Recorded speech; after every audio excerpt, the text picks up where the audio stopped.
കാട്ടുപന്നി ഇടിച്ച സ്കൂട്ടർ യാത്രികയ്ക്ക് ഗുരുതര പരിക്ക്. അംഗനവാടി വർക്കറായ നെല്ലായ സ്വദേശിനി സെലീനയ്ക്കാണ് പരിക്കേറ്റത്.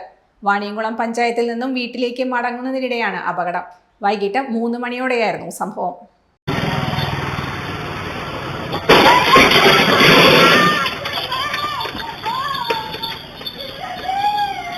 പത്തംകുളം ഇറക്കത്തിലായി സെലീന സഞ്ചരിച്ച സ്കൂട്ടറിന് മുന്നിലായി റോഡിന് കുറുകെ കാട്ടുപന്നി ചാടുകയായിരുന്നു. കാട്ടുപന്നി സ്കൂട്ടറിൽ ഇടിച്ചതോടെ സ്കൂട്ടർ മറിയുകയും സെലീന റോഡിലേക്ക് തെറിച്ചു വീഴുകയായിരുന്നു. ഉടൻ തന്നെ നാട്ടുകാർ ഇവരെ വാണിയംകുളം സ്വകാര്യ ആശുപത്രിയിൽ പ്രവേശിപ്പിച്ചു.